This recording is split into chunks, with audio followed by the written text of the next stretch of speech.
Persiapan media kisanak.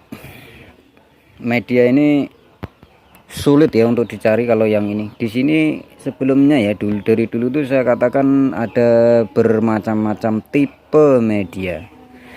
Jadi memang orang seperti saya ya itu suka mencari-cari istilahnya media itu yang bagus seperti ini ya, dengan komposisi ini, campuran ini itu suka sekali dengan menerapkan ke tanaman-tanaman uji coba, bibit-bibit ya. Banyak kalau kalian tanya di sini medianya apa ini apa itu, susah untuk saya menjawab. Betul, banyak sekali tipe-tipe media yang kita pakai. Kalau ini untuk mencarinya ya kisanak, untuk mencarinya itu agak sulit. Jadi satu karung 50.000 pun nggak saya kasih ini kisanak, betul, karena jangka panjangnya ya, kalau memakai media ini jangka panjangnya betul-betul luar biasa kisanak, luar biasa, berbeda dengan media biasa yang kita pakai ya. Tapi kalau kalian ingin membuat sih bisa, sebetulnya bisa, cuman agak lama sedikit lah ya, karena kombinasinya sangat sulit untuk dibuat. Jangka panjangnya ya, yang lama itu jangka panjangnya, meskipun dalam pot, di dalam pot ya akarnya sudah ngerumpel ya, banyak sekali. Yang biasanya pakai media biasa, misalnya tanah biasa sama sekam ya, itu sudah daunnya mengecil, habis ya istilahnya, makanan habis. Tapi untuk media ini tetap masih stabil, jaraknya bisa 2 kali lipat hitungan waktu ya. Misalnya 5 bulan media biasa, ini bisa 1 tahun ya kisana ya. Tetapi memang prosesnya, caranya yang agak sulit. Ini saya jelaskan ya kombinasinya. Jadi perpaduannya ini acak kisana ya, acak. Ini pakai tanah yang dibakar itu kisana ya. Kalau kalian ingin melakukan proses seperti itu, biasa di tempat sampah ya. Ya, di tempat sampah. Jadi pembakaran sampah, misalnya kalau di sini memang di belakang rumah saya itu kan kebun ya di sana. Jadi daun itu selalu jatuh di kebun-kebun. Jadi kita kumpulkan di satu titik tempat. Di satu titik tempat yang kita bakar terus-menerus. Nah, itu kedalaman tanah yang kena bakaran itu bisa sampai berapa itu? Hampir 20 cm. Itu bisa kalian korek. Nah, jadinya akan keropok di sana ya. Akan pecah-pecah tanahnya itu. Bagus sekali untuk seperti ini. Jadi bukan masuk tanah kompos. Ya, tanah yang bekas dibakar itu. Nah, perpaduannya sulit. Kita juga masih mencari tanah bambu, tanah bekas bambu, bambu yang busuk ya di sana, bambu yang istilahnya sudah ditebang roboh sehingga tinggal dangkal-dangkalnya ya. Yang di bawahnya itu kita korek. Nah, di situ kita belinya itu di situ. Karena itu sudah pasti kalau di sini ya berada di tepi Bengawan Solo ya, bukan ID loh ya, itu bukan ID, tetapi memang di sini lokasi saya itu kan tepian Bengawan Solo ya di sana ya. Nah, di situ kita beli di lahan itu. Misalnya satu pickup sekian ya, seperti itu. Tanah bambu itu betul-betul memang sangat bagus.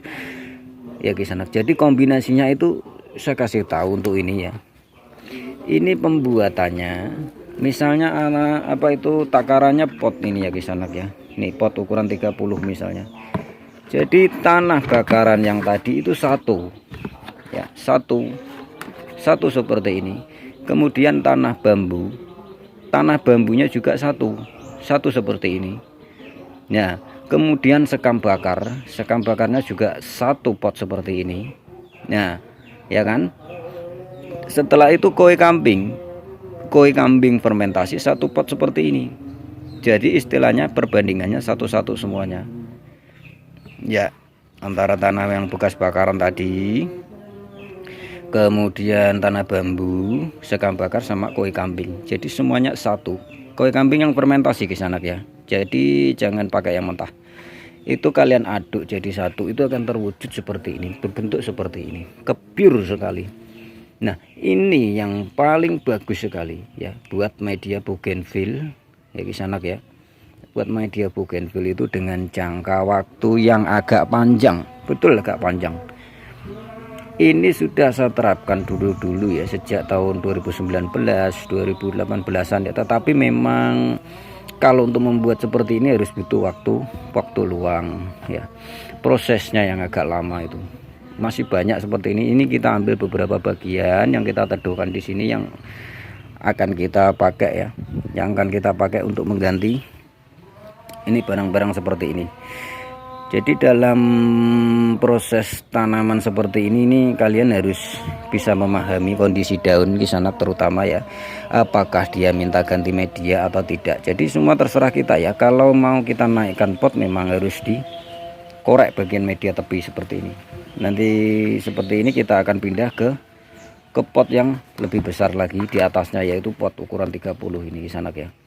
Jadi karena memang targetnya di bulan 6 ya, 6-7, jadi seperti ini memang harus jadi, meskipun kecil ya kisanak, harus jadi rimbun menggunung ya, rimbun menggunung.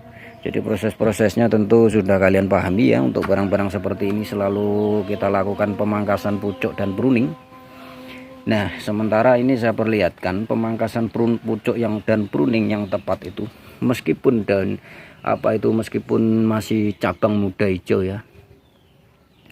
Nah usahakan sampai pangkal sini kisanak ya, nih ya kisanak, bisa kalian lihat ini dari sampai pangkal sini, jadi jangan sampai di sini ya.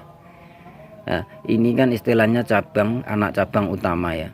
Nih kemudian dia menghasilkan tunas-tunas baru ini, dan ini yang ini agak memanjang ya. Nah, udah agak memanjang, kalian potong pucuk dan pruning.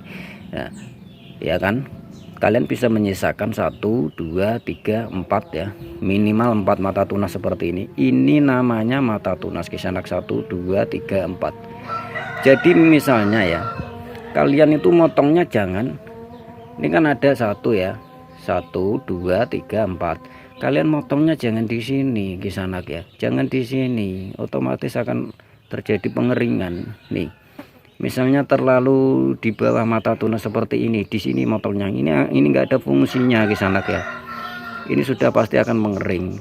Jadi potongnya itu usahakan tepat di atas mata tunas seperti ini. Ini nanti akan muncul tunas, muncul tunas, muncul tunas, muncul tunas. Dari proses seperti inilah nanti yang akan berdekatan cabang-cabang itu, anak tunas nih akan memanjang di sini, memanjang ya, akan berdekatan yang kemudian menjadi rimbun. Itu kalau sistem main pangkas ya kisanak ya, main potong pruning seperti itu. Nah ya, terutama buat mama nih kita kasih contoh. Ini kan ada 1 2 ya, 3 4. Nah apakah kalau langsung di pruning bisa Pak Aris? Bisa ya kisanak ya, potong langsung pruning seperti ini bisa. Nih ya, potong pucuknya, nah bisa tumbuh, tetapi memang proses seperti ini agak lama ya. Akan lebih baik kalau dipotong pucuk dulu, yang baru kemudian nanti di pruningnya itu menusul. Untuk jenis daun lebar seperti ini, jadi bisa akurat muncul tunasnya ya kisanak ya. Contoh aja yang seperti ini ya, yang seperti ini, yang dulu hanya 1 cabang sampai di sini ya, kita potong pruning sehingga muncul tunas-tunas seperti ini. Itu proses perimbunan secara yang untuk mendekatkan tunas-tunasnya dulu atau cabang-cabangnya dulu yang baru.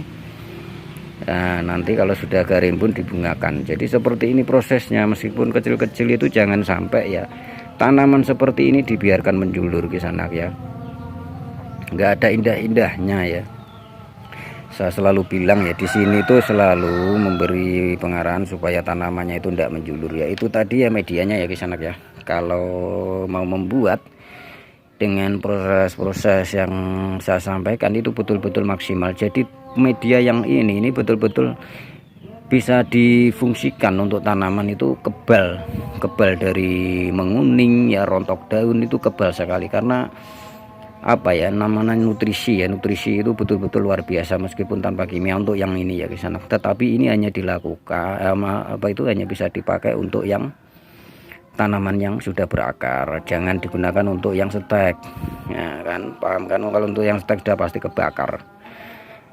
Nah ini juga untuk pot ya, saya jelaskan dulu, sudah pernah saya jelaskan. Jadi pembelian pot seperti ini kan kalau ini murah ya kisanak ya, karena untuk tanaman hias yang kecil-kecil kalau beli lusinan ya.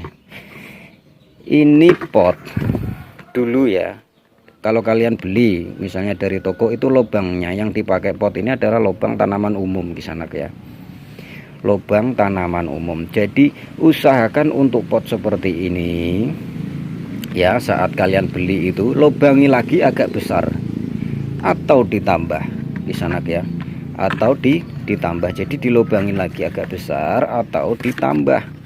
Supaya apa? Supaya peresapan airnya itu betul-betul maksimal. Jadi bougainville itu enggak menyukai air yang menggenang kisanak ya. Saya jelaskan, untuk seperti ini akan lebih baik untuk dilubangin lebih besar lagi ataupun ditambah dengan menggunakan apa? Dengan menggunakan besi yang dipanaskan atau alat khusus ya kisanak ya. Jadi supaya peresapan airnya betul-betul bablas itu loh. Jadi seperti ini nih, bougainville nggak suka air menggenang, tuh nggak suka kisanak ya. Ini kita ambil beberapa contoh yang nanti akan kita pindahkan. Ini ya. Jadi dari segini ini ya, nggak ada sekelingking itu sudah kita ajari supaya dia itu merimbun. Ya, rimbun, jadi tidak menjulur. Cara-caranya tetap sama yang seperti yang kita sampaikan tadi, melalui potong pucuk pruning seperti ini ya, melalui potong pucuk pruning. Jadi jangan sampai ada yang menjulur terlalu panjang ya. Misalnya ini menjulur terus sampai ke sini, jangan sampai. Motongnya harus terus beriringan rata ya, beriringan rata sanak ya. Nih, beriringan rata seperti ini. Ini yang nanti akan rimbun itu seperti ini kisanak ya. Nih, pemotongan pucuk dan pruning yang akan menghasilkan tunas-tunas seperti ini. Jadi dengan tunas-tunas baru ini akan semakin dekat dan rimbun, yang nanti hasil bunganya juga akan kalian dapatkan rimbun. Jadi enggak cuma 2 cabang 3 cabang pengennya rimbun ya, enggak bisa Tuan Ferguso ya, harus dirimbunkan dulu. Nah, itu kuncinya untuk membuat tanaman hias jenis bougainville seperti ini bisa enak dipandang ya kisanak ya. Tuh kan, untuk media memang sangat penting sekali ya. Jadi kalau kalian ingin membuat seperti ini nih, ini jangka panjangnya bagus sekali ya kisanak ya. Tetapi ini tidak bagus untuk kita letakkan di Singapura yang sudah jadi, apalagi yang bonsai ataupun samsip kategori bonsai yang sudah jadi, ini enggak bagus. Karena apa? Terlalu, bisa jadi ya, kesuburannya itu terlalu over di sana. Meskipun tanpa menggunakan pupuk kimia terlalu over ya. Kalau tidak betul-betul kemarau ya, itu akan sulit untuk dibungakan. Meskipun jenis Singapura itu apa? ID yang paling mudah sekali berbunga. Kalau memakai media ini akan sulit dibungakan. Ya, kisanak ya. Karena apa? Meskipun kita kasih ya pupuk NPK sesuai dosis pun sulit, betul sulit untuk dibungakan. Itu yang kita uji di sini loh ya. Kalau di sana-sana entahlah, kemungkinan media ya itu saja. Tapi di sini selalu meracik bagaimana kita menemukan media yang lebih bagus. Ini masuknya ke media penyuburan ya, yang perlu kalian pahami. Media penyuburan. Jadi sangat cepat untuk melakukan proses-proses seperti ini. Yang nanti di bulan apa itu? Di bulan kemarau antara 6, 7, 8 dia sudah rimbunnya sudah sampai sini, sudah merimbun menggunung. Tuh ya kisanak ya. Jadi media memang, peran media sangat penting sekali. Buat kalian yang ingin bertanya media-media biasa, bisa langsung di komen atau di Facebook saya ya kisanak ya. Ini yang bisa saya jelaskan aktivitas siang ini di puasa kedua ini ya, sambil kita ngonten-ngonten, semoga bisa berguna lah buat kalian.